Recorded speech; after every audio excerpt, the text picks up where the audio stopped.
A big day yesterday, an incredible day. And last night, the Republican Party defied history to expand our Senate majority while significantly beating expectations in the House for the midterm and midterm year. We did this in spite of a very dramatic fundraising disadvantage driven by Democrats' wealthy donors and special interests and very hostile media coverage, to put it mildly. The media coverage set a new record and a new standard. We also had a staggering number of House retirements, so it's a little tough. These are seats that could have been held pretty easily, and we had newcomers going in, and a lot of them worked very hard, but it's very difficult when you have that many retirements. We held a large number of campaign rallies with a large number of candidates that I supported achieved tremendous success last night. As an example of the 11 candidates we campaigned with during the last week, 9 won last night. This vigorous campaigning stopped the blue wave that they talked about. I don't know if there ever was such a thing, but could have been. If we didn't do the campaigning, probably there could have been. And the history really will see what a good job we did in the final couple of weeks in terms of getting some tremendous people over the finish line. They really are tremendous people, but many of them were not known, but they will be known. This election marks the largest Senate gains for a president's party in a first midterm election since at least President Kennedy's in 1962. There have been only 4 midterm elections since 1934 in which a president's party has gained even a single Senate seat. As of now, we picked up, it looks like 3, could be 4, perhaps it could be 2. But we picked up a lot. And most likely the number will be 3. You people probably know that better than I do at this point because you've looked at the more recent numbers. 55 is the largest number of Republican senators in the last 100 years. In the last 80 years, a sitting president's party has only gained a cumulative total of 8 Senate seats, averaging 1 per decade. So if we picked up 2, 3, or 4, that's a big percentage of that number. So in the last 80 years, you think of that, only 8 seats. In President Obama's first midterm election, he lost 6 Senate seats, including in the deep blue state of Massachusetts. Republicans captured at least 4 Senate seats held by Democrat incumbents, and these are tremendously talented, hardworking people that did this. Indiana, North Dakota, Florida, Missouri. We also won 2 open Senate seats in Tennessee. I want to congratulate our great champion who did such a great job in Tennessee, Marcia, and in Utah. And Arizona is looking very good, really very good. She's done a terrific job. That was a tough race, and she's done a fantastic job. In each of these open seats, Democrats recruited very strong candidates with substantial fundraising and media support. We were getting bombarded with money on the other side. In the House, Republicans dramatically outperformed historical precedents and overcame a historic number of retirements, the most House Republican retirements in 88 years, 43. The most House Republican retirements in 88 years, 43 House Republicans retired. Now, I will say this, that in many cases they were chairman of committees, and they left because they weren't chairman, because the Republicans have a rule for 6 years. And what that does is wonderful in one way. It lets people come through the system and become chairman, and another way it drives people out. Because when they're a chairman, they don't want to go and not be a chairman. You're the chairman of a committee, and you're a big deal, and all of a sudden, you're not doing that anymore. So they leave. We had a lot of them leave. I guess you can flip a coin as to which system is better. The Democrats do the other. Some of their folks have been on those committees for a long time as chairman. In 2010, President Obama's first midterm, he lost 63 seats. By contrast, as of the most current count, looks like around 27 House seats or something, and we'll figure that out pretty soon. We also had a slew of historic wins in the governor's races. The governor's races were incredible, against very well-funded, talented, and skilled Democrat candidates and people that worked very, very hard, respectfully, for those candidates, like Oprah Winfrey, who I like. I don't know if she likes me anymore, but that's okay. She used to. But she worked very hard in Georgia, very, very hard. And if you look at them, with 4 governor's races crucial to 2020 and the presidential race, Florida, Iowa, Ohio, and Georgia, the big ones. Florida, Iowa, Ohio, and Georgia. Can't get much more important than that. They were incredible. They were actually incredible campaigns, too. Incredible. As of right now, Republicans will control the majority of governorships across the country, including 3 great women who worked very hard, governors of Alabama, South Dakota, and Iowa. They worked very, very hard. They're very talented. By expanding our Senate majority, the voters have also clearly rebuked the Senate Democrats for their handling of the Kavanaugh hearings. That was a factor, I think maybe a very big factor. The way that was handled, I think, was tremendous energy was given to the Republican Party by the way they treated then Judge Kavanaugh, now Justice Kavanaugh, and expressed their support for confirming more great pro-Constitution judges. Candidates who embraced our message of low taxes, low regulations, low crime, strong borders, and great judges excelled last night. They excelled. They really, I mean, we have a list of people that were fantastic. And I'm just going to point them out.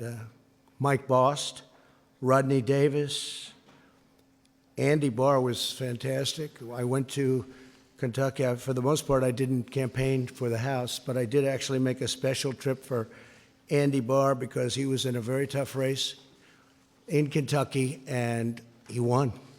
That was a very tough race. The polls were all showing that he was down, and down substantially, and he won. And that one I did do. Pete Stauber of Minnesota, great guy, he's new, and ran a fantastic race. On the other hand, you had some that decided to, let's stay away, let's stay away. They did very poorly. I'm not sure that I should be happy or sad, but I feel just fine about it. Carlos Cubella, Mike Kaufman, too bad, Mike. Mia Love. I saw Mia Love. She'd call me all the time to help her with a hostage situation, being held hostage in Venezuela. But Mia Love gave me no love, and she lost. Too bad. Sorry about that, Mia.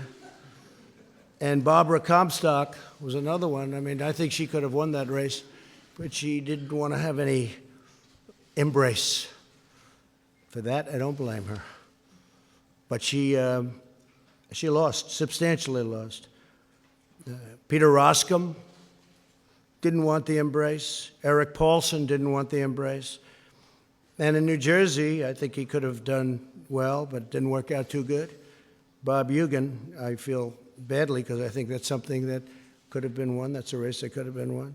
John Faso, those are some of the people that, decided for their own reason not to embrace whether it's me or what we stand for, but what we stand for meant a lot to most people. And we've had tremendous support, and tremendous support in the Republican Party, among the biggest support in the history of the party. I've actually heard at 93% it's a record, but I won't say that because who knows. But we've had tremendous support.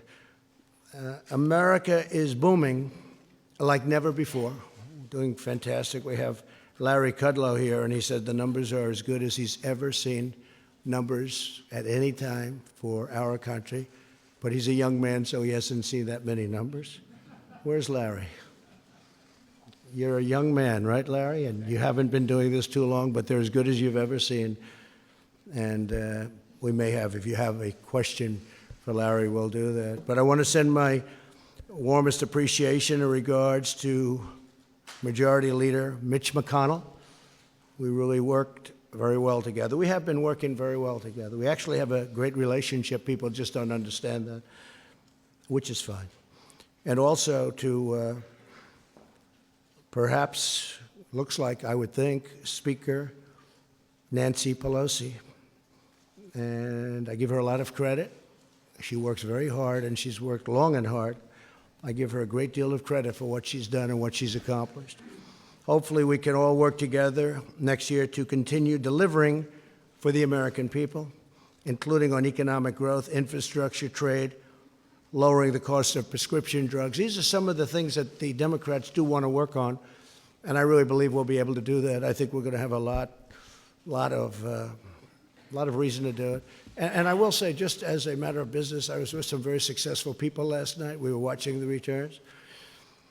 So if the Republicans won, and let's say we held on by 2 or 1 or 3, it would have been very hard out of that many Republicans to ever even get support among Republicans, because there'll always be 1 or 2 or 3 people that, for good reason or for bad reason or for grandstanding, we have that too. You've seen that. You've seen that, plenty of grandstanding. But for certain reasons, that many people, you're always going to have a couple that won't do it. So that puts us in a very bad position. In other words, had we kept, and this is no, I'm saying this for a very basic reason, it's common sense. It puts us in a very tough position. We win by 1 or 2 or 3, and you'll have 1 or 2 or 3 or 4 or 5 even come over and say, you know, look, we're not going to go along with this. We want this, this, this, and all of a sudden we wouldn't even be able to get it in many cases out of the Republicans' hands before we sent it on to the Senate. And now we have a much easier path, because the Democrats will come to us with a plan for infrastructure, a plan for health care, a plan for whatever they are looking at, and we'll negotiate. And as you know, it's been very hard in the Senate because we need essentially 10 votes from Democrats, and we don't get those votes because the Democrats do really stick together well.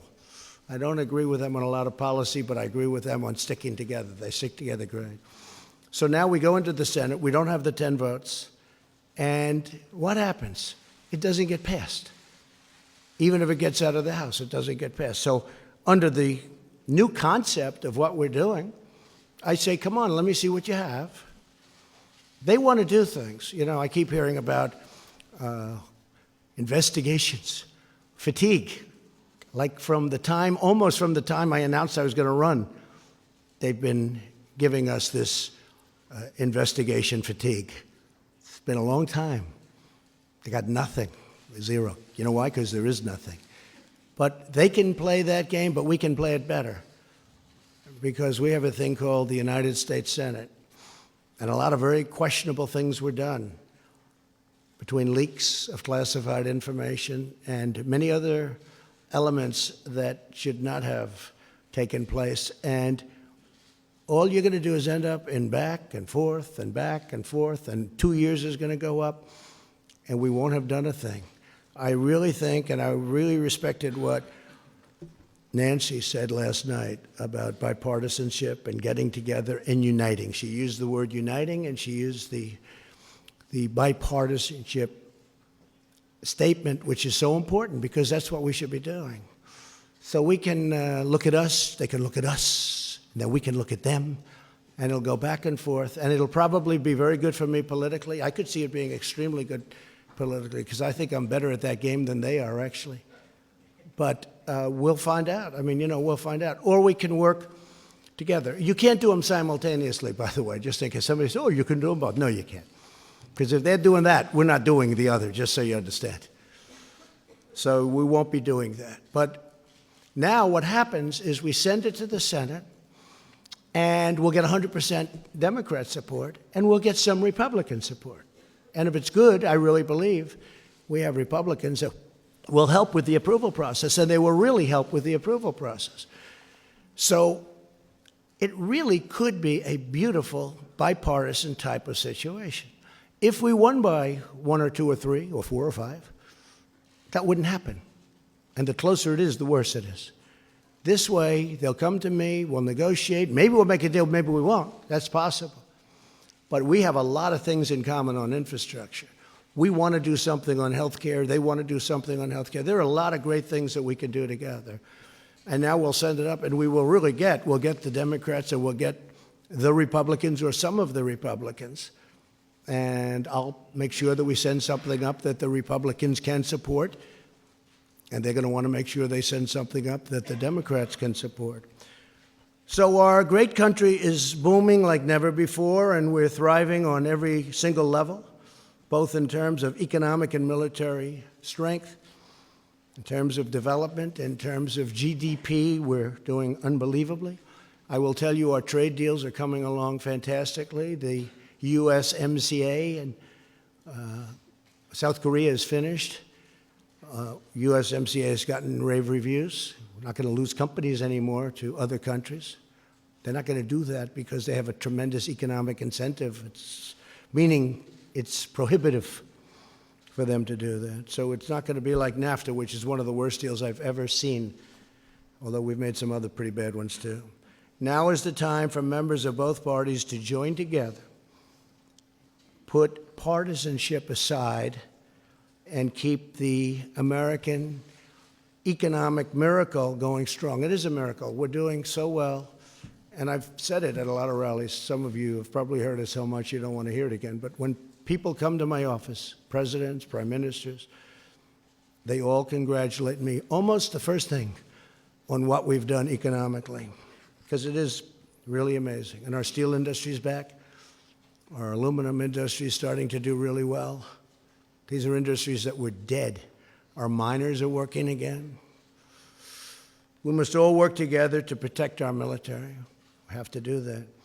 To support our law enforcement, secure our borders, and advance really great policy, including environmental policy. We want crystal clean water. We want beautiful, perfect air. Air and water has to be perfect. At the same time, we don't want to put ourselves at a disadvantage to other countries who are very competitive with us and who don't abide by the rules at all. We don't want to hurt our jobs. We don't want to hurt our factories. We don't want companies leaving. We want to be totally competitive, and we are.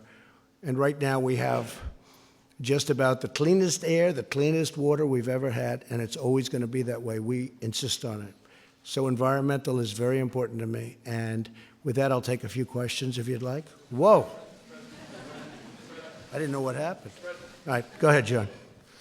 That was a lot of hand shooting up so quickly. There's a lot to talk about. Mr. President, you talked at length just now about bipartisanship. The presumed Speaker of the House, Nancy Pelosi, talked about it last night. I'm sure that's encouraging for the American people. But do you really believe, given what the relationship has been like between this White House and the Democratic Party, that that will happen?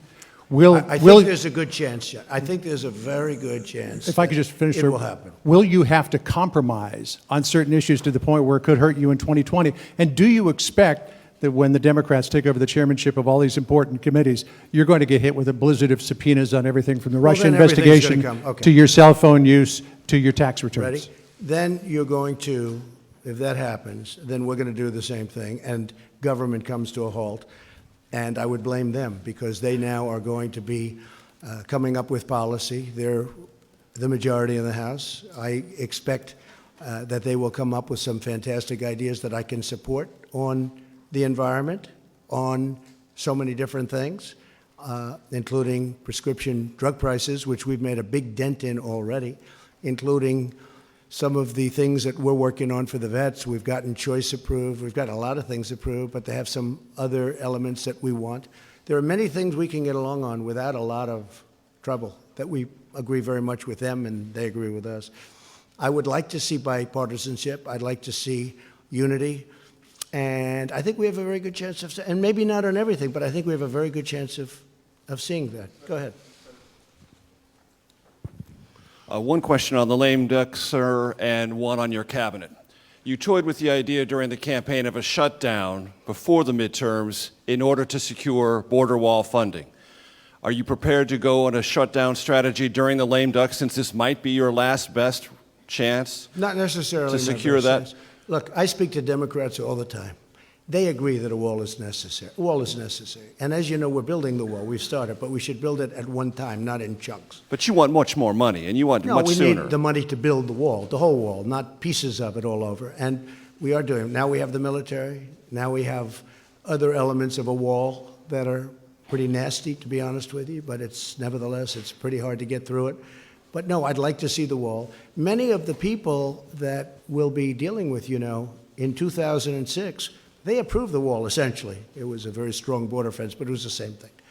And they all approved it. They all agreed. I have statements from every one of them. We have them saying, we need the wall. I mean, they sound like me. Mm-hmm. But we do need it because we have people coming, and I'm not just talking about the caravans. We have people coming through our border that you physically can't put that many people. It's a 2,000-mile stretch. You can't put that many people along that stretch to guard it. And even if you did, tremendous fighting would ensue. So we need the wall. Many Democrats know we need the wall. And we're just going to have to see what happens. I mean, I will be fighting for it. They have done everything in their power to make sure. I got the military, $700 billion and $716 billion. The wall is a tiny, tiny fraction of the cost of that. But their whole agenda has been to try not giving me anything for the wall.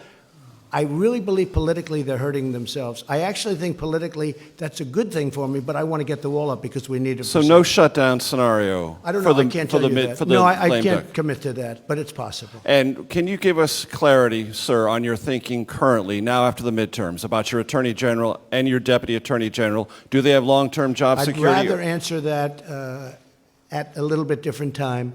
We're looking at a lot of different things, including cabinet. I'm very happy with most of my cabinet. We're looking at different people for different positions. It's very common after the midterms. I didn't want to do anything before the midterms. But I will tell you that, for the most part, I'm extremely happy with my cabinet. I think Mike Pompeo has fit in so beautifully. He's done an incredible job. How about your Interior Secretary? We're looking at that, and I do want to study whatever is being said. Is he in jeopardy? I think he's doing an excellent job. But we will take a look at that in a very strong, and we'll probably have an idea about that in about a week. Thank you, Mr. President. Okay, thank you. Wow, this is... Go ahead, John. He gave me a fair interview the other day, so I might as well ask him a question. All right, thank you, Mr. President. And picking up there, you told me the other day that you are an open book. So I think I am an open book. So point blank, Democrats go after your tax returns. Will you try to block that, or will you allow them to have them? Well, look, as I've told you, they're under audit. They have been for a long time. They're extremely complex. People wouldn't understand them. They're done by among the biggest and best law firms in the country. Same thing with the accounting firms. The accountants are a very, very large, powerful firm from the standpoint of respect. They're highly respected. Big firm. A great law firm, you know it very well. They do these things. They put them in.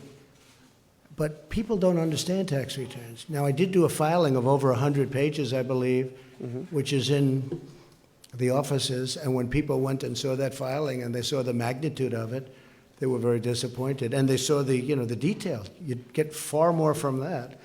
And I guess we filed that now 3 times. But you get far more from that than you could ever get from a tax return. But when you're under audit, and I'm on a very continuous audit because there are so many companies, and it is a very big company, far bigger than you would even understand.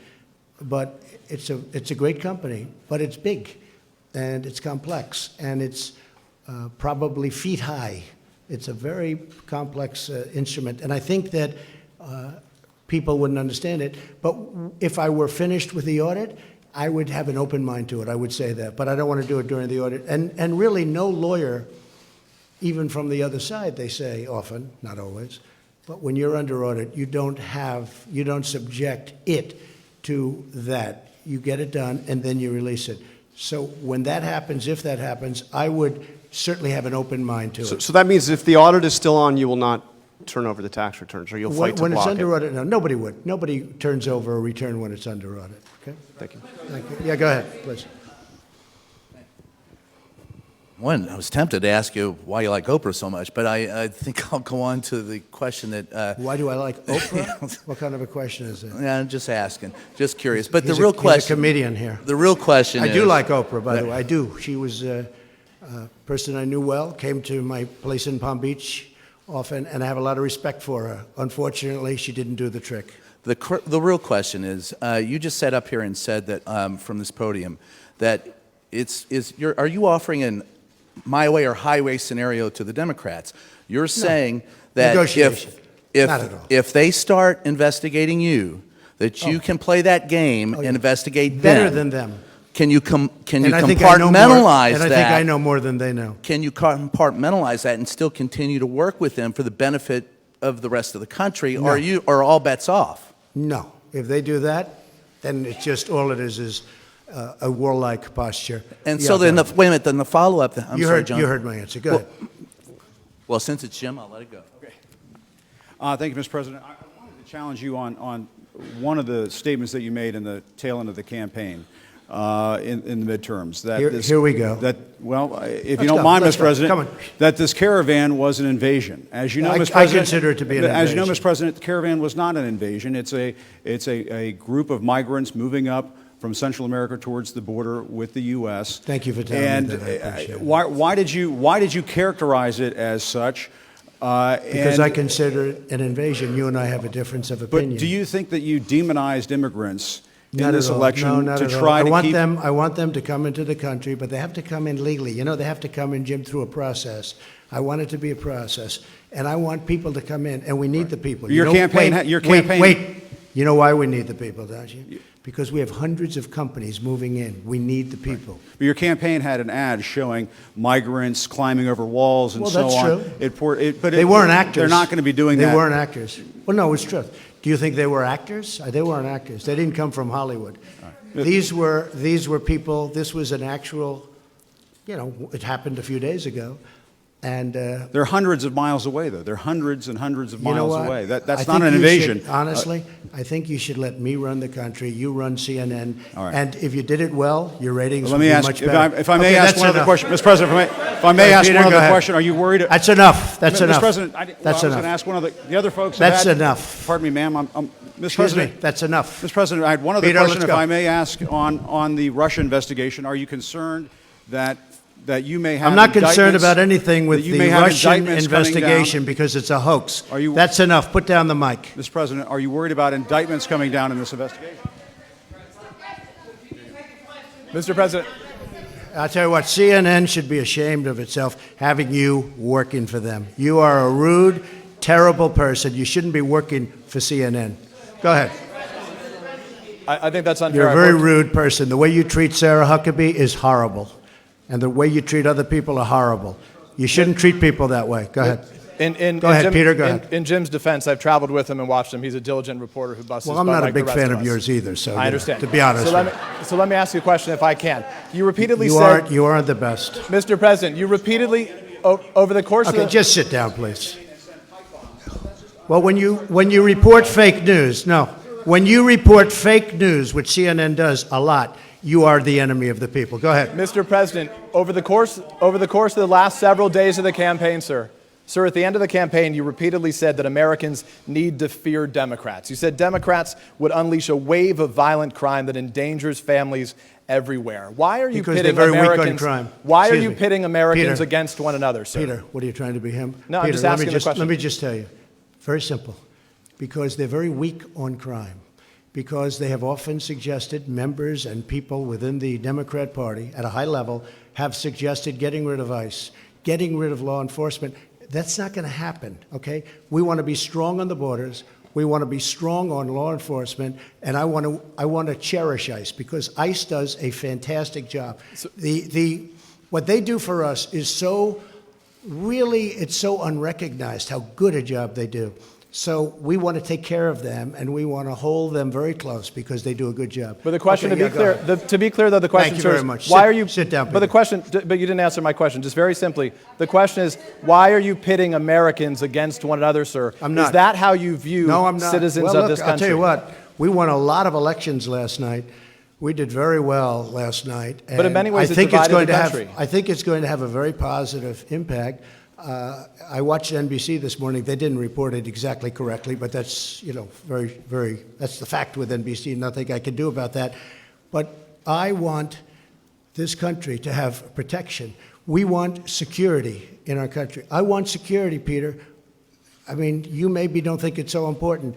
And I think when you don't have it, you are indeed unleashing crime. I feel that. Go You ahead. said you would sign an executive order on birthright citizenship. Are you still going to sign the executive order on birthright citizenship You'll this ask week? me that question a little bit later. Go ahead. Okay.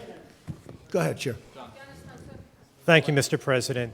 The investigation by the special counsel Robert Mueller has been going on since last spring. It's been over your It's been head. a long time. Yeah, it's been over your head, over Republicans' head, during the midterms as well. Is this an opportunity for you, Mr. President, to end that investigation? Would you consider removing Mr. Mueller from his position? I could have ended it any time I wanted. I didn't. And there was no collusion. There was no anything. I didn't. They went after hackers in Moscow. I don't know about that. They went after people with tax problems from years ago. They went after people with loans and other things. Had nothing to do with my campaign. This is a investigation where many, many millions of dollars has been spent, and there's no collusion. It was supposed to be on collusion. There's no collusion, and I think it's very bad for our country. I will tell you. I think it's a shame. And a poll came out today, by the way, from NBC, or at least I saw it on NBC, where a majority of the people do not agree with the Mueller investigation, or it wasn't approved. They have approval and disapproval, and it had a much higher disapproval. It should end because it's very bad for our country. So if it's bad, and I'm not just talking about the tremendous expense. And the other thing is they should look at the other side also. They only look at one side. They're not looking at all of the things that came up during this investigation. They don't do that. They should also get people that can be fair, not 13 or 14 or 17. I call them the angry Democrats. They are angry people. And it's a very unfair thing for this country. It's a very, forget about unfair to me, it's very bad for our country.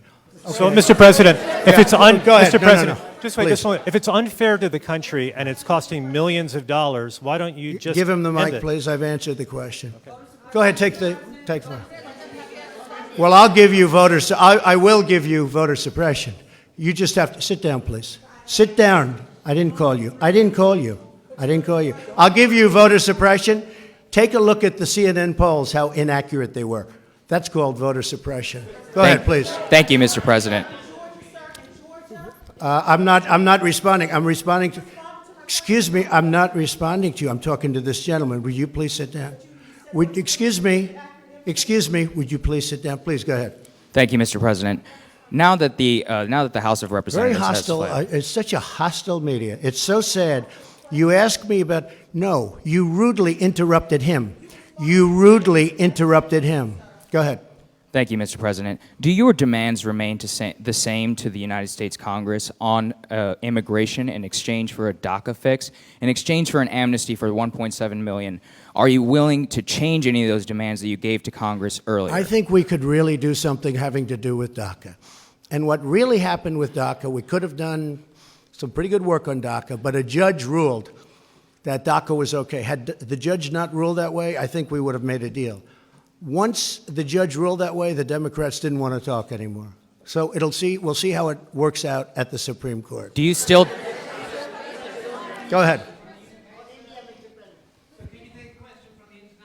From where? Yeah, go ahead. Go ahead. Go ahead. Which group? Where do you want me to take a question from? Yeah. Go ahead, Hi. ma'am. Go ahead. Take the. Oh. Either one. Either one. Okay. Or Okay. both. Are you together? Go ahead. We're not together. Mr. President, how do you respond to critics who say that your message on the campaign towards minorities have been polarizing? I don't think it has been at all. But is the election of two Muslim women, one of them is veiled to the House, which is making history. Is this a rebuke of this I message, don't do you understand think? what you're saying. What? But is it a rebuke of this message? Do you think that this is more reflective of multi-ethnic and multicultural America? Well, that question, I can only say this. You look at the employment and unemployment numbers for African Americans, for Asian Americans, for Hispanic Americans, they're at a historic high. A poll came out recently where my numbers with Hispanics and with African Americans are the highest, the best they've ever been. That took place 2 or 3 days ago, the poll. I have the best numbers with African American and Hispanic American that I've ever had before. And you saw the same poll. So I can't say that. I can say this. You look at median income, you look at all of the employment and unemployment numbers, they're doing the best they've ever done. And it reflects, it really is very reflective in the polls. Yes, go ahead. Mr. President, I'm from Brooklyn, so you'll understand me. I understand you very well. My question is on health care. How is it possible to keep premiums down and cover pre-existing conditions without the individual mandate to fund it? Well, first of all, what we're doing, and if you look at the Department of Labor, also Secretary Azar, what they've done, they've come up with some incredible health care plans, which is causing great competition and driving the prices right down. But we are getting rid of the individual mandate because it was very unfair to a lot of people. But at the same time, we're covering the people that need it. But the individual mandate was a disaster because people that couldn't necessarily afford it were having to pay for the privilege of not having to pay for health care, and it was bad health care at that. So we are working many plans for health care. We're creating tremendous competition. We had Obamacare repealed and replaced. Unfortunately, one person changed his mind at the last moment, and we had no Democrat support. I have to say that. We didn't have one vote. We would have repealed it, replaced it. We would have had a large-scale, very good health care plan. Now we're doing it a different way. We're doing it a different way. But getting rid of the individual mandate is a very, very popular thing and a very important thing, and people very much appreciate it. Go ahead. No, that's enough. Go ahead, please. Thank you, sir. 2 questions. One, I know you went through the results, and you obviously studied them late last night. What lesson did you learn most from looking at those results? Was there one thing that, as you kind of reviewed them, that you'll change your strategy, not just for Congress, but kind of going forward? And then just a follow-up question. Well, I think the results that I've learned, and maybe confirmed, I think people like me. I think people like the job I'm doing, frankly. Because if you look at every place I went to do a rally, I couldn't do it with everybody. And it was very hard to do it with people in Congress because there's just too many, it would be too many stops. But I did it with the Senate. I did it with Andy Barr, as you know. And he won. He won a very tough race against McGrath. It was a very, very tough race in Kentucky, and he was down quite a bit, and I went there, and we had a tremendous, very successful, some of you were at that rally, and he won that race. But I could only do that so much because there are just so many players involved. But I did focus on the Senate, and we had tremendous success with the Senate, really tremendous. Can I ask you one more question? Sorry, Mr. President, one more question if you don't mind. I'm so sorry, sir.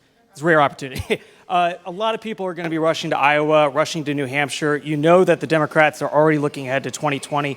Do you want to lock down your ticket right now, sir? Will the vice president be your running mate in 2020? Well, I haven't asked him, but I hope so. Where are you? Mike, will you be my running mate?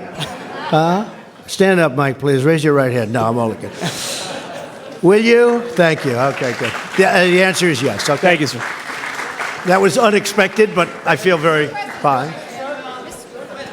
Yeah, please. Thank you, Mr. President. Going back to the Russia investigation and the potential investigations from the now Democratic majority in Congress, some say that you could stop all this by declassifying. I could fire everybody right now, but I don't want to stop it because politically I don't like stopping it. Yeah. It's a disgrace. It should have never been started because there was no crime. Everybody has conflicts. They all have conflicts over there that are beyond anything that anybody's ever seen in terms of conflicts, from the fact that people ask for jobs, from the fact that they have very good friends on the other side, like really good friends like Comey, who, by the way, lied and leaked, and also leaked classified information. Nothing happened there. It might, perhaps, maybe something's happening that I don't know about. I stay away from it. But you know what I do? I let it just go on. They're wasting a lot of money, but I let it go on because I don't want to do that. But you're right. I could end it right now. I could say that investigation is over. But it's really, it's a disgrace, frankly. And it's an embarrassment to our country. It's an embarrassment to the people of our country. And it's too bad. Go ahead. What about the declassification of the documents? Some say that that would clear it all up. We're looking at that. No, we're looking at that very seriously. Declassification, we're looking at very seriously. Okay, can I ask one more question? It's amazing how people on the other side just don't want those documents declassified. But no, we're looking at that very carefully. I certainly wanted to wait till after the midterms. Can I ask you one more question, Mr. President? Okay, thank you. Go ahead. Thank you, Mr. President. You have campaigned as a pro-life president. You have defended the rights of unborn children. You now have a divided Congress. It's unlikely to pass any pro-life bills. Very tough issue. How are you going to push forward your pro-life agenda? Just going to push. I've been pushing. I've done a very good job, too. We're very happy with me. But it's a tough issue for the two sides. There's no question about it. But what are you going to do? There is great division. What am I going to do? I won't be able to explain that to you because it is an issue that is a very divisive, polarizing issue. But there is a solution. I think I have that solution, and nobody else does. We're going to be working on that. Yes, go ahead, please. She took your place, but that's okay. Mr. President, just a quick question on rural America. In states like Indiana, North Dakota, folks turned out for Republican candidates. Could you talk a little bit about what this means for your agenda in terms of trade and the Farm Bill? The Farm Bill is working really well. I mean, we could have had it approved any time, but we're looking to get work rules approved. The farmers want it. I'd like it. The problem is the Democrats are not giving us the 10 votes that we need. Everybody wants it. The farmers want it, but the Democrats are not approving the Farm Bill with work rules. We could have it very fast without the work rules, but we want the work rules in, and the Democrats just don't want to vote for that. So at some point, they'll have to pay maybe a price. Jeff, go ahead. Thank you very much, Mr. President. Thank you. Have you seen any evidence that Russia or China intervened in yesterday's election? Well, we're going to make a full report, and unlike the previous administration, we've done a lot of work on that issue. And if you look, speak with the FBI, speak with the Department of Justice, speak to Homeland Security, we've spent a lot of time. It gets very little coverage in the papers. I mean, you cover the nonsense part, but you don't cover the important. This is very important. And we have been working very hard on China and Russia and everybody else looking into our elections or meddling with our elections. But people tend not to write about it. But we have worked very hard, as you've probably heard. What do you intend to say, sir, to President Xi and to President Putin when you meet with them later this month? Well, I have a good relationship with both. I know President Xi better. But I think I have a very good relationship with both. I actually had a very good meeting in Russia that you people didn't agree with, but that's okay. It doesn't much matter, obviously, because here I am. But the fact is that I had a very, very good meeting, with President Putin, and a lot was discussed about security, about Syria, about Ukraine, about the fact that President Obama allowed a very large part of Ukraine to be taken, and right now you have submarines off that particular parcel that we're talking about. That was President Putin who annexed Crimea, sir. That was President Obama's regime. That was during President Obama, right? That was not during me. But it was President Putin, sir, who did the annexation. No, It was President Obama that allowed it to happen. Had nothing to do with me. Okay, go ahead. Yeah, go ahead. Go ahead. Go ahead. Thank you, Mr. President. Cordelia Lynch, Sky News. You're a man who likes to win, but last night was not an absolute victory for you. I'll be honest. I thought it was a very close to complete victory.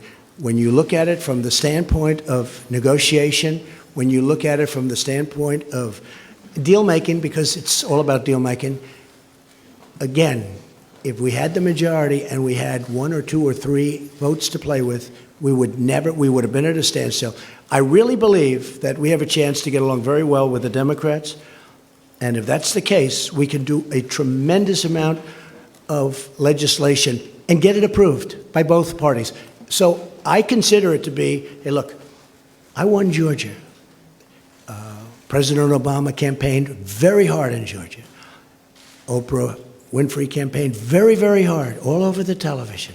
I said, this is going to be tough. I only had me. I didn't have anybody else.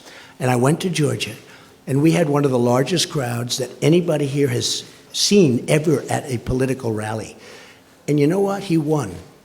And he won actually by, pretty good margin. He won. And then we went to Florida, and they had celebrities all over the place. And a man who happens to be a very smart person was running, Ron DeSantis, and people didn't give him a chance. And I went, and we did some great work, and they're going to have a great governor of the state of Florida. And then we talked about the Senate, and a lot of money was pouring in for the Democrat. This is a man who's been in office for like 44 years or something. This is a man who's like a professional at getting elected and being at office. So he's not, Bill Nelson, not easy to beat, okay? But they had a lot of celebrity coming out for Nelson. They had everybody coming out for Nelson. And Rick Scott won, and I helped him. And I think we've done an amazing job. And you could look at many other places. You just take a look at some of the other places. And we just got the word that in Iowa, you have a governor who just got extended, Kim just got extended, and numerous other places. I think it was a great victory. I'll be honest.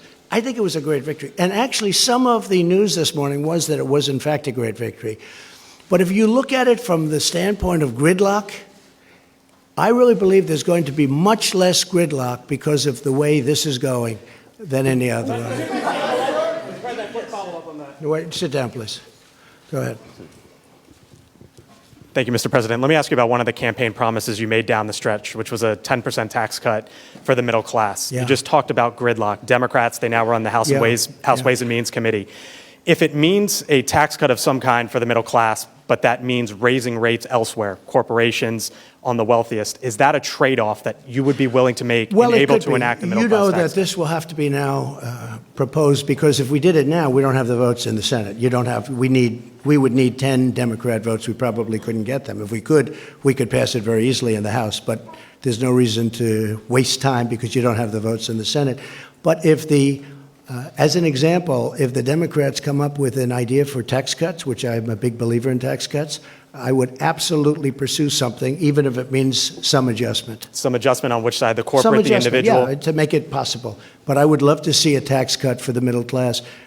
Now, that's going to be their decision. They're going to have to make that decision. As you know, if we bring it up to the Senate, we'd need Democrat votes 10, and we don't have those 10 votes. And just because the markets would want to know, sir, some adjustment, would that be 1%, 2%, 3% on either side? It's too early. I'm just saying I would be certainly willing to do a little bit of an adjustment. Go ahead, behind. Thank you. Go ahead, please. Mr. President, thank you very much. 2 questions. One is, you had talked about leaders who had called to congratulate you. Did President Putin call to congratulate you? And will you, in fact, meet with him at lunch this coming weekend? Well, as I understand it, we're having, and I guess a lot of you are going over, we're having a lunch for numerous countries. I'll be there. I believe President Putin is going to be there. We don't have anything scheduled. I don't think we have anything scheduled in Paris. And I'm coming back very quickly. I'm going over. This is a great event. This is an important, really, this is going to be a very important and I think a very beautiful ceremony. I'm looking forward to going, and we're representing the incredible heroes of the world, but the heroes of our country from World War I And so I'll be going there, and I am very proud to go And there. did he call you? I don't think we have time set aside for that meeting. Now, with that being said, we're very shortly meeting again at the G20, where he'll be there, and I'll be there, and that's where we're actually looking forward to meet. We will be having a lunch, but I think there are many people there. And did he call you to congratulate you? And if I could also just invite you, since this is quite a gathering we've got here, to go ahead and talk about the staff changes that you expect in the White House while we're here. We're eager to hear about them. Is General Kelly going to stay on? As we make changes, we'll sit down and talk to you about it. I mean, there's no great secret. A lot of administrations make changes after midterms. I will say that for the most part, I'm very, very happy with this cabinet. We're doing a great job. But what about in the White House? What about in the White House, sir? You've got a lot of White House staff. Some have been talking about leaving. General Kelly has been rumored to be leaving. No, people leave. People leave. And is that going to happen? People leave. I haven't heard about John Kelly, but no, people leave. They come in. They're here. It's a very exhausting job. Although I love doing it, I must tell you, but it's exhausting for a lot of people. I'm surprised at a lot of people. They start off, they're young people, they're there for 2 years, and they're old by the time they leave. It's quite exhausting, but I love doing it, and I'll tell you, there will be changes, nothing monumental from that standpoint. I don't think very much different than most administrations, and we have many people lined up for every single position. Any position, everybody wants to work in this White House. We are a hot country. This is a hot White House. We are a White House that people want to work with. Okay. No, please, behind you. Go ahead. President, this has been a very challenging campaign. This has been a very challenging campaign. It has involved quite a lot of abuse and a lot of violence. People have died during the course of this campaign. Right. Is there any way in which you think the temperature could be lowered? Perhaps peace could break out with the media? Perhaps your bipartisan relationships across the House and the Senate may now produce some change? Or are we going to have more of the same? It's a very fair question. Look, I would love to see unity and peace and love and any other word you want to use. And obviously, I think we had to, especially at this particular juncture, we had to wait till after the midterms are over. Now they're over. If they would cover me fairly, which they don't, I'm not saying that in a hostile way. I get extremely inaccurate coverage. I can do something that's fantastic, and they'll make it look like not good. And I don't mind having bad stories. If I make a mistake, cover it. I would like you to cover it fairly, but cover it. But when you do something terrific, look how little the economy is talked about. A poll came out this morning talking about how little the three networks, I don't think they included CNN, but how little the three networks talk about how good the economy is. How little. Almost not at all. If President Obama had this economy, and by the way, if that administration through somebody else kept going, you would have had negative 4.2 instead of positive 4.2% growth. You would have had negative. It was heading down. But here, the point is this, excuse me. I would love to see unity, including with the media. Because I think the media, I'll be honest, I think it's a very divisive thing for our country. And you would be amazed at how smart people are that are reading your stories and seeing your stories and watching. You'd be amazed how perceptive and how smart they are. They get it. And it really does bring disunity. I didn't, excuse me. You are not called on. Go ahead, please. How about Turkey? Thank you, President Trump. Shortly after your victory speech on the historic night of back in November 2016, I asked you to what single factor you most attributed this victory to. Sid, you have to speak up. Sure. On the night of your victory, I asked you, right after your speech, to what you would attribute your victory. You pointed up to the ceiling and you said that it was God. Based off of that, how would you say over the last 2 years, God plays, what kind of a factor he plays in the day-to-day execution of the office of the president? Well, God plays a big factor in my life, and God plays a factor in the lives of many people that I know very well in this room, like your vice president God plays a very big role in my life. And one more back to a quick follow-up. Which loss last night surprised you the most, and which of these unsuccessful candidates are you most likely to consider for Nothing a future surprises me in administration? politics. Would you but there consider were any some of those- losses last night, and there were some victories last night that have been incredible. I mean, there were victories last night that nobody would believe, especially based on the suppression polls. I had a lot of suppression polls. Would you and there were consider some any- victories last night that were very surprising, but I'm not going to pick out special. Well, would you consider any for It's a tough post? enough for those people to have. Would you a consider loss. any for an administration post moving forward as one of the very few of the 3.7% unemployed? What? Would you consider any of the people who lost last night for a post in the administration in the near future? I know a couple of very good ones. Yeah, I would actually. Go ahead, please. Mr. President, I asked you on Monday if there was anything that you regret in your first 2 years. And you said that at times you could have and should have used a, quote, softer tone. Your critics, as you can imagine, your skeptics, they say they're not holding their breath on that happening. Will you indeed have to change your tone if you're to get things passed through Congress after losing the House? And you also said you might extend an olive branch. What would that look like? I would love to have. I'd be very good at a low tone. But when things are done not correctly about you, written about you, said about you, on television, on wherever it is, you have to defend yourself. I would love to do very even tones, much easier than what I have to do. I have to go around, and going around is much easier than facing somebody and being treated fairly. But when you're not treated fairly, you really have no choice. I would love to have a very even, modest, boring tone. I would be very honored by that. But you know what? When you have to fight, all the time fight, because you're being misrepresented by the media, you really can't do that. But not about the media, sir. But sir, real quickly, not about the media, but what about with Congress? Please, go ahead. Mr. President, can you tell us how you focus on the economic... Where are you from, please? Japan. Okay. Say hello. Say hello to Shinzo. Yes. I'm sure he's happy about tariffs on his cars. Go ahead. That's my question, actually. So how you focus on the trade and economic issue with Japan? Will you ask Japan to do more, or will you change your tone? I really don't understand you. I mean, how will you focus on trade and economic issues? Trade with Japan? Yes. Well, we're dealing with Japan right now on trade. Japan has, it's a great country. You have a great prime minister who just had a very successful election.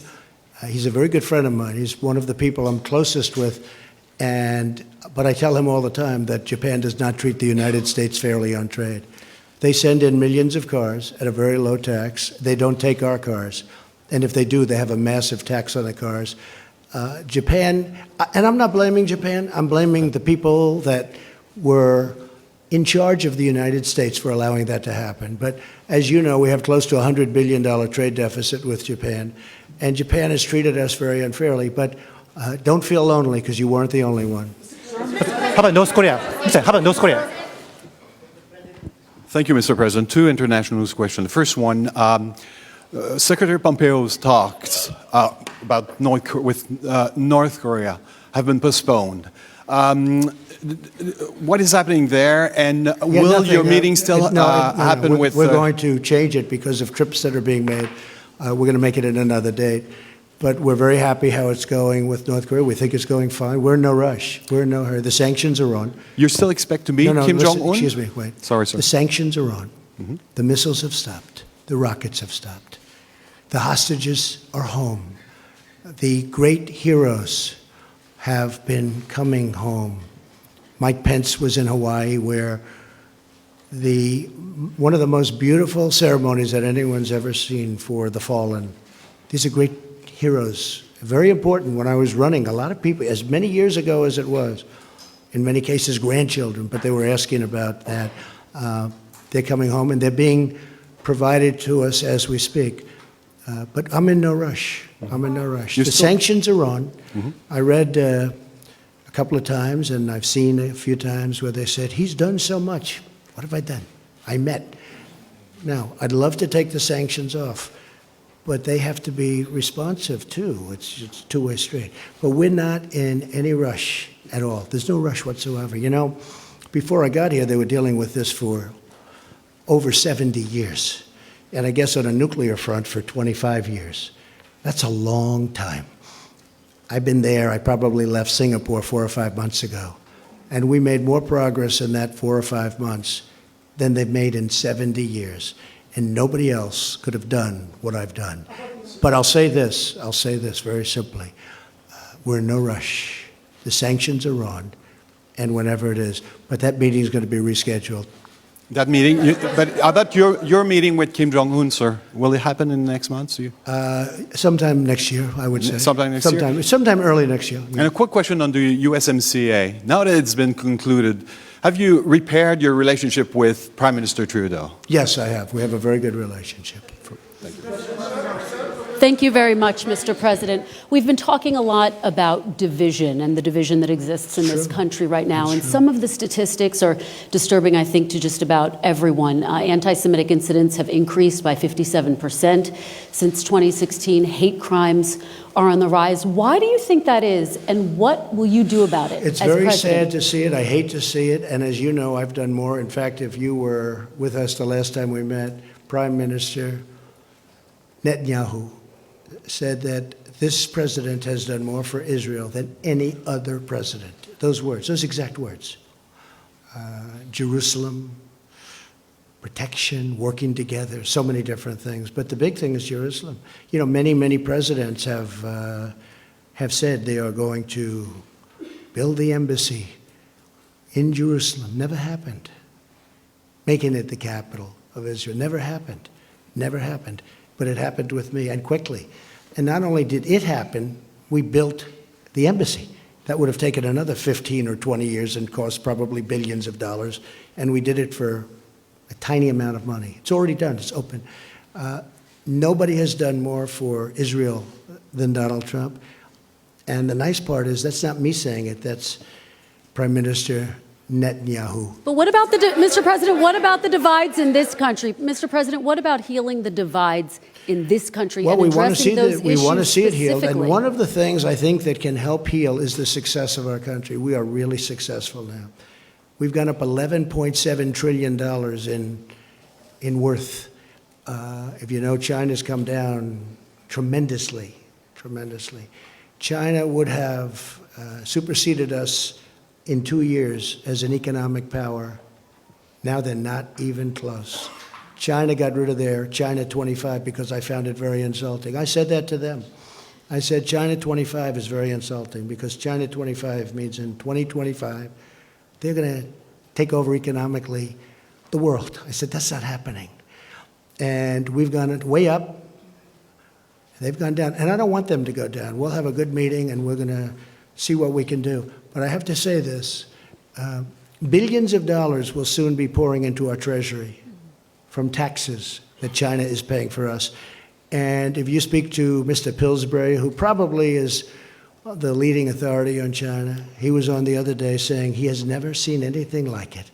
And you know who else hasn't? China hasn't. And Mr. President, but we're going to try and make a deal with China because I want to have great relationships with President Xi, as I do, and also with China. You're talking about the economic. How do you see your role as a moral leader? Go ahead, Mr. please. President, just Go how ahead, do you see your role as a moral Go leader? ahead. There's so many people, I'm sorry. As a moral Go leader, ahead. though. I think I am a great moral leader, and I love our country. Go ahead, please. Thank you, sir. You said earlier in this press conference that Democrats had a choice that you would not work with them on legislation if they were investigating you. Do you not have a choice in the matter as well? Don't you have a responsibility? It's inappropriate. No. I think it's very inappropriate.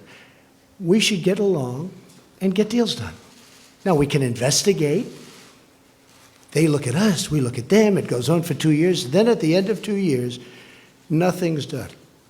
Now, what's bad for them is being in the majority, I'm just going to blame them. You understand? I'm going to blame them. They're the majority. Honestly, it makes it much simpler for me. They will be blamed. But I think Nancy Pelosi, and you know, I put that statement out on social media today about Nancy Pelosi, that if she's short of votes, because frankly, I think she deserves, and a lot of people thought I was being sarcastic or I was kidding. I wasn't. I think she deserves it. She's been fighting long for it. She's been fighting. I really mean this. There was nothing sarcastic about it, or it was really meant with very good intentions. I think she deserves it. She's fought long and hard. She's a very capable person. And, you know, you have other people shooting at her, trying to take over the speakership.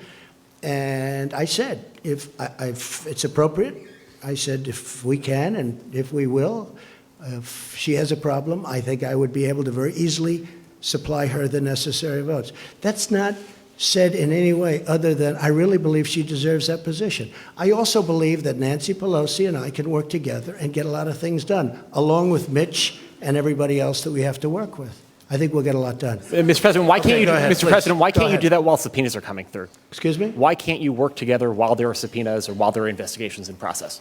I think we will. Look, now that the election's over. Now everybody is in love. But then I see the hostility of questions in the room. I come in here as a nice person wanting to answer questions, and I have people jumping out of their seats screaming questions at me. No, the election's over, and I am extraordinarily happy. I really am. And by the way, I tell you if I wasn't, look at what happened in Florida. Look at what happened in Georgia. Look at what happened in so many locations with governorships. Nobody talks about the governorships.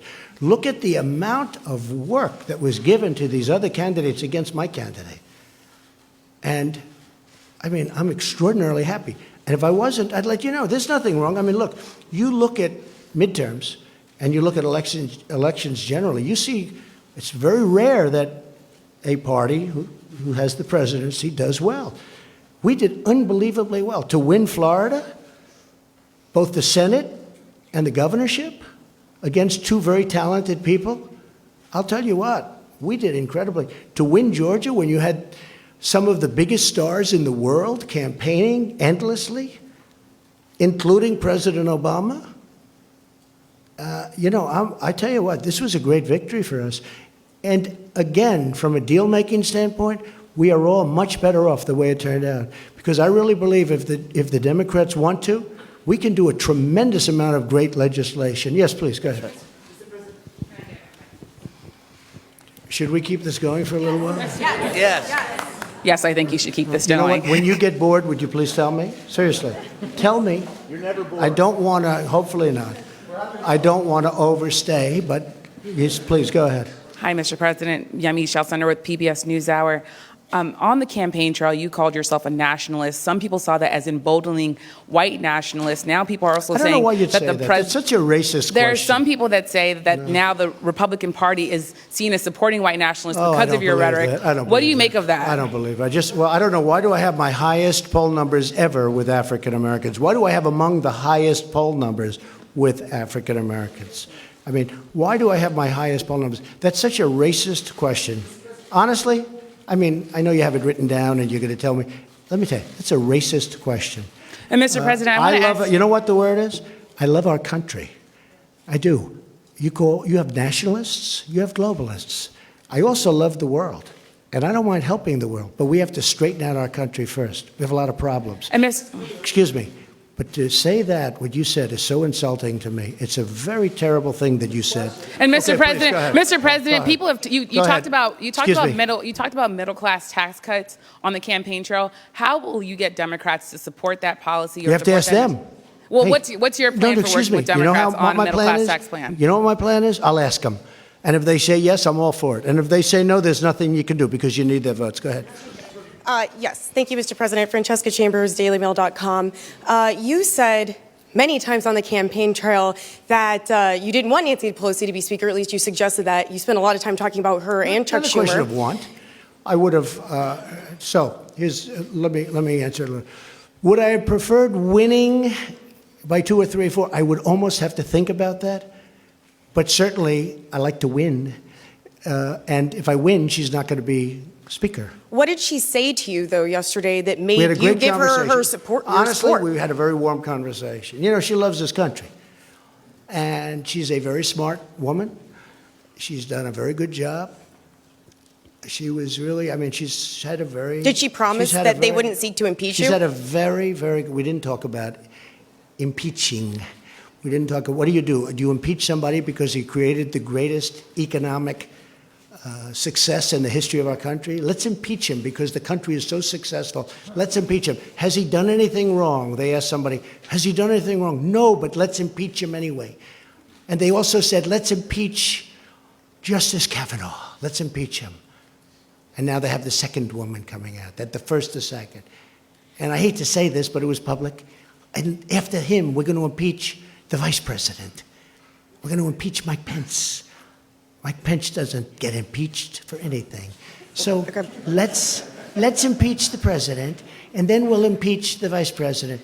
These people are sick. And you know what? They have to get their bearing. Really, they have to get their bearing. And when you ask about division, they're the ones that cause the division. They cause tremendous division. Okay, regarding yeah, ahead, all of the please. retirements in the House, Mr. President, very quickly, you suggested Who that is retiring? You said that many of the retirements that happened in the House made it very difficult. Many retirements, yeah. That made it very difficult for you in this election cycle, and that it was because they were chairmanships that were vacated. But Jeff Flake wasn't a chairman of a committee, and Paul Ryan also retired the cycle. So why do you think that is? Whose fault is it that there were so many retirements? In Jeff Flake's case, it's me.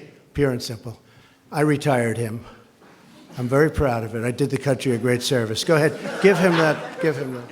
He is retired. I'd like to call it another word, but we're going to treat him with great respect. Go ahead.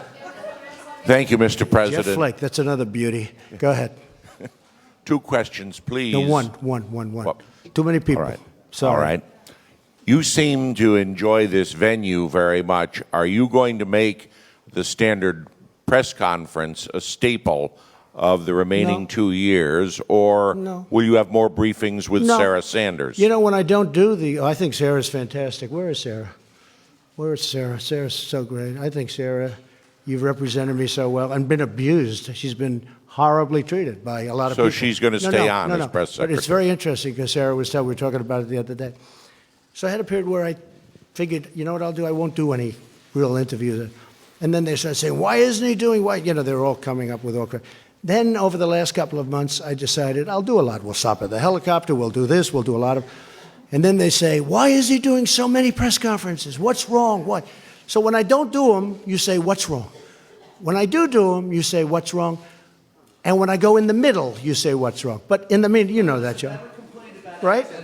Yeah, sort of right. Okay, good. No, you did. Excuse me. Well, you complained about access when I purposely just stayed away from the press for a while because I wanted to see how it worked. And can I be honest with you? It didn't work well. Mr. President, I didn't It didn't finish work the well. question. So Sarah will stay on as press secretary. Okay, please, go ahead. No, go ahead. First off, I personally think it's very good to have you here because a free press and this type of engagement. Actually, I do too. Yes, it's vital to It's called democracy. earned media. It's worth billions. Go ahead. So I have 2 questions for you, if that's all right. It's a rare opportunity. First, just a point of clarification on the tax returns issue. You brought up the audit. That doesn't prevent you from releasing them. I know it. Oh, sure. Right, But but I didn't say it prevented me. I said lawyers will tell you not to do it. But Go if ahead. the What's your Demo- next question? Go ahead. Come on, let's go. Just on that. More exciting okay. question than that, please. Second one. Michael Cohen recently said you called black voters stupid. That's false. Omarosa has accused you of using the N-word, and the rapper Little John has said you called him Uncle Tom. What's your response? I don't know who Little John is. I really He was on don't. The Apprentice. I don't know. Oh, he was? Okay. Yeah. Oh, I see. Have you ever I made don't know. racist remarks? No, I would never do that, and I don't use racist remarks. And you know what? If I did, you would have known about it. I've been hearing there are tapes for years and years. There are tapes. Number one, I never worried about it because I never did. I never used racist remarks. I've never used racist remarks. Okay. Well, one point of fact. Go ahead. One point of fact, because you told her you have the highest approval among African Americans. It's just 8%, sir, single digits. See, when you talk about division, it's people like this that cause division. Great division. No, point of fact is that I never used a racist remark. That's the point of fact. Who are you from? Yahoo, no, good. I hope they're doing well. Where are you from? MTV Lebanon. Lebanon. Good. Yes. Thank you, Mr. President. We're so happy to be here as well, have this opportunity. President Erdogan said he's not going to follow your sanctions and he's going to keep buying oil from... Who said that? President Erdogan, Turkey. I know. And you're going to meet him soon. Just can't understand his... Okay. You're going to meet him soon. You're going to have this talk. And some countries are going to take the same steps that President Erdogan is doing. So let me just tell you about the oil, okay? So we imposed, just recently, the strongest sanctions in the history of our country, just about. Well, I guess North Korea's there too. But I gave some countries a break on the oil. I did it a little bit because they really asked for some help.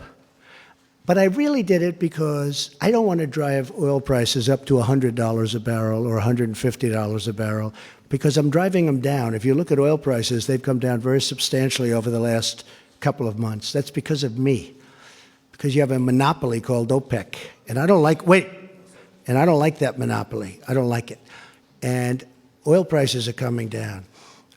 So rather than deciding to be as tough as I am on most of the sanctions, what I've done is I said, we're not going to do it that way. We're going to let some of the oil go out to these countries that really do need it, because I don't want to drive the oil prices up to $100 or $150 a barrel, which could happen very easily. It's a very fragile market, very, very fragile. I know it very well. And it's the absolute right decision. And they'll get tougher as time goes by, maybe. But I don't want to have any effect on the oil prices worldwide where I drive them up, because I consider that to be a tax, and I don't like taxes. We have a peace process between Israel and Palestine. Please. The peace process is over. Who? Oh, congratulations to John Tester. Congratulations.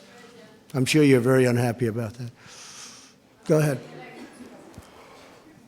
Mr. Yes, President, please, go ahead. Can you address the... We'll take a couple of more and then we'll go.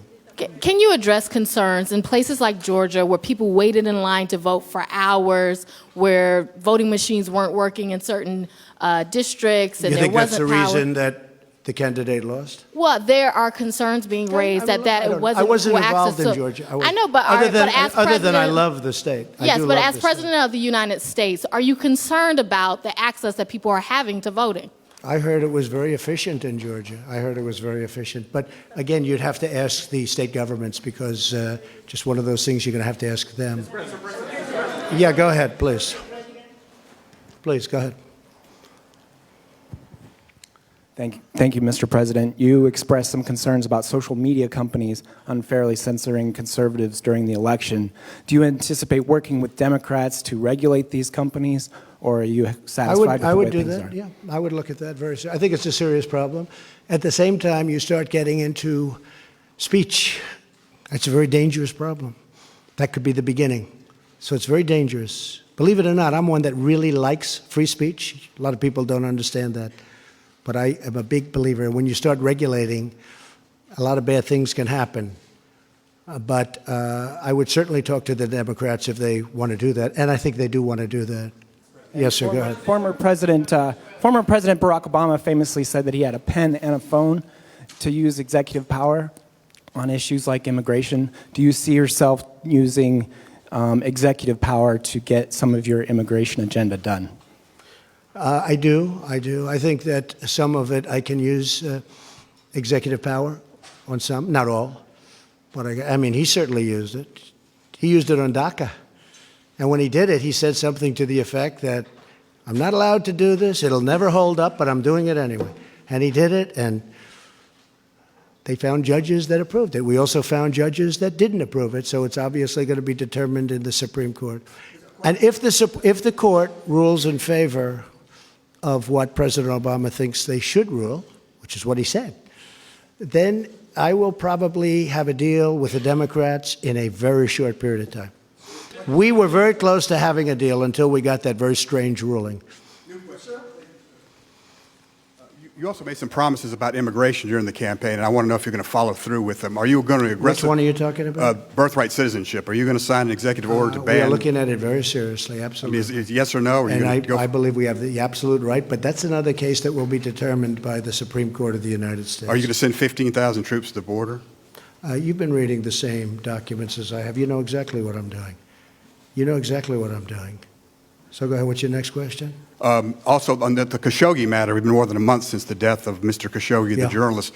Very sad thing, very terrible thing. Do you think Saudi Arabia is guilty of having him murdered? And if so, I'll what have kind a of much punishment will be stronger involved? opinion on that subject over the next week, and I'm working very closely with Congress.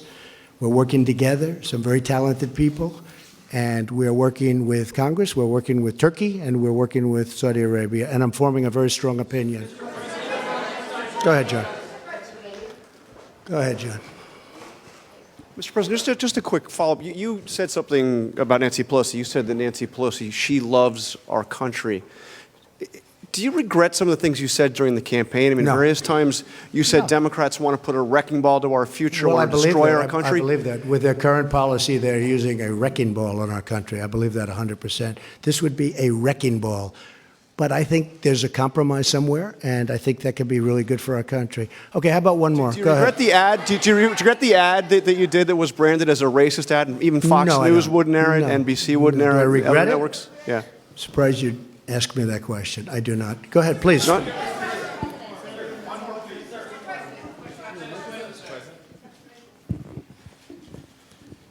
Thank you, sir. And I think we'd all love to have more of these if you're willing. In 2017, shortly after you took office, your Homeland Security Department shuttered a program to counter homegrown right-wing extremism, white supremacism, and related terrorist groups, domestic terrorist groups, and redirected that funding towards fighting Islamic terrorism. Do you believe that white supremacist terrorists, right-wing terrorists, these homegrown terrorists on that side of the spectrum are a problem, sir? And Yeah, what is I your do. administration I going do to do believe about that's it? a problem. I believe all hate is a problem, but I do believe that is a problem. What are you going and to it's do a about it, problem sir? we want to solve. How, okay. sir? What are you go going ahead. to do about it, sir? What are you going to do about it? Go ahead. You cut off the funding. Mr. President, you've No, said... we have given funding for that, a lot of funding, but I do believe it's a problem. And can I tell you what? It's a problem that I don't like even a little bit. Go ahead. Aixa Diaz with Hearst Television. You've said, pretend I'm on the ballot yesterday. You called it a referendum on your presidency. Many local districts across the country rejected your midterm message, particularly suburban women. How do you bridge that divide now? Also with the influx of women coming into Congress. I think my message was very well received. I mean, just look at the results. Midterm elections are disasters for sitting presidents and administrations. This has been a very successful. And look, you can write it any way you want, and if you disagree with me, this has been an incredibly successful one. You look at the races. How about Ohio? I didn't even mention. I mentioned Florida. I mentioned Georgia. How about the governor of Ohio? A fantastic, suburban women voters? Excuse me. A fantastic man who was down in the polls, and everybody was talking about this person that was so great, and I went up there, and I did a rally. And they have now a great governor. You're going to have a great governor in Ohio for hopefully a long period of time, but for 4 years. And Mike DeWine is a fantastic person. And I went up there for two reasons, because I felt that his opposition was not a good person, and we know a lot about him. And I felt that Mike was a fantastic person.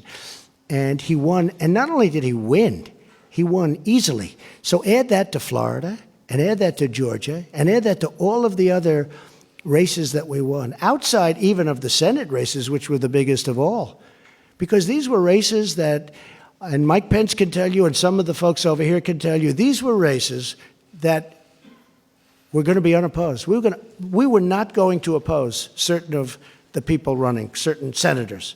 They said they couldn't be beaten. They said Heidi could not be beaten. Please don't do it. They couldn't. This was a year out. What about in the suburban Excuse districts? me, How do you get those back? You're telling me about popularity. They said many of these people, when I said 9 out of 11, but I said when many of these people, these weren't like easy races, these were tough races. And so I think the level of popularity, the first question I was asked was about, well, what have you learned? What about your own popularity? I think that's what I learned. I was very well received by this great country, by the people of our great country. And I'm very proud of that, because I love the people of this country. These people, we are the greatest people. I love the people of our country. What do you say to women, Mr. And I'll tell you President? something. When you look at the races that we won in Florida, which we weren't expected to win, and Georgia, which we weren't expected to win, and Ohio, which we weren't expected to win, and you look at some of them, the number of votes that we got is incredible. So I'm really happy with not only the way it came out, but the response to me as your president. And as your president, I've made our country safe. I've rebuilt, and I'm in the process of rebuilding our military, and the jobs are here, every one of them built here. We're going to have very shortly, we're going to have the strongest military our country has ever had. I've done more for the vets than any president has done, certainly in many, many decades, with choice and with other things, as you know, with other things. But our vets are doing better than they've ever done. But if you look at choice alone, I mean, just take a look at what we've done with choice. But the people of our country are very happy with the job that I'm doing. And you know, one of the things that they want so much is security. They want security, both at the border. They want it with our military. They want it with law enforcement. They want it with ICE. You know, we've taken out thousands of MS-13 gang members, thousands out of, it's hard to believe, thousands out of our country. Women of our country who are incredible people, they want security, they want safety, they want financial security also. We've done that. But they want physical security. And we've taken out thousands of people that shouldn't be in this country. But we have to get strong immigration laws so they don't come in. We want laws where they don't come in, where we don't have to take them out per se. And again, I'm very honored to be with all of you. It was a great day yesterday. It was a great evening. I think we had a tremendous success, and hopefully the tone can get better. How will you change that? Hopefully the tone can get a lot better.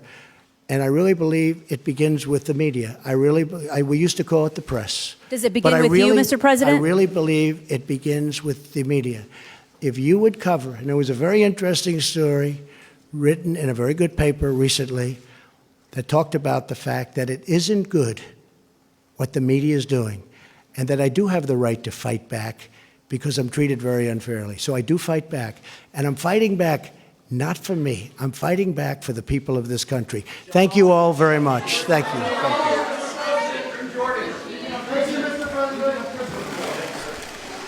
All right, folks, thank you very much for joining us and choosing us as your stream of choice. President Donald Trump doing a press conference. It was very heated, and the press is just getting worse, folks. It's so disheartening to see what the press does to the President of the United States. The hatred from these people is just full-blown hatred, full-blown disrespect, just everything, just horrible, horrible people. But anyways, let's move on, folks. There is going to be a State Department press briefing coming later on today, so stay tuned for that. We're going to be going live for that in a little while. If you joined us towards the end of the speech, we're going to be uploading it on the channel in a few minutes. Thank you so much for tuning in. If you are new to the channel, subscribe. Also, don't forget to click the thumbs up button. That helps out the channel. Thank you for tuning in, and thank you for choosing Golden State Times as your stream of choice. Subscribe to the channel. Click the notification bell. If you'd like to help out Golden State Times, then there's a link in the description below for our PayPal, or it's paypal.me/GST live. Thank you so much for your contributions. Also on Super Chat, thank you so much for everyone that has been contributing to the channel. You guys are amazing, and you guys help us get to the next live event. President Donald Trump is going to have thank you rallies coming up in a few states, so make sure you guys stay tuned later on this month, beginning of next month. If you guys would like to help us get to the next rally, you can do so on PayPal at paypal.me/GST live. There's also a link in the description below. Thank you so much, everyone, and I hope to see you guys at the State Department press briefing in just a few minutes. Thank you.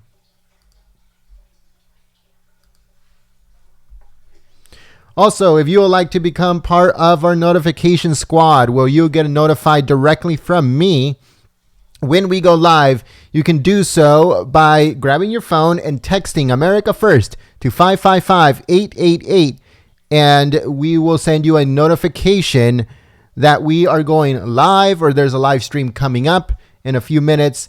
So make sure you guys join our notification squad by texting America First to 555-888.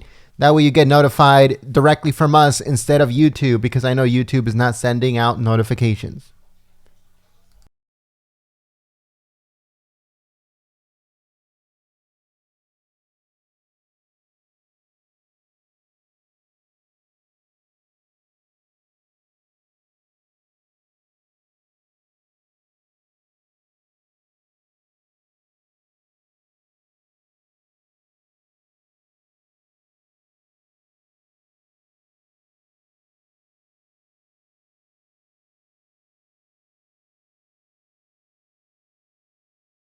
I would also like to say thank you to the moderators for keeping the chat clean and enjoyable for everyone. Moderators, really quick, if you guys can please send me an email at gent@Golden State Times. Again, moderators, if you're on the chat, please send me an email, gent@goldenstatetimes.com.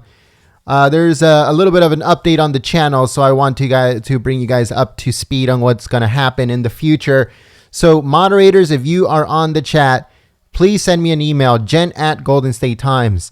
Also, if anybody has any questions, concerns, or comments, send it to me at gent@goldenstatetimes. Again, that's gent@goldenstatetimes. G as in goat, E as in elephant, N as in Nancy, Nancy, and T as in tomorrow. gent@goldenstatetimes. Thank you so much.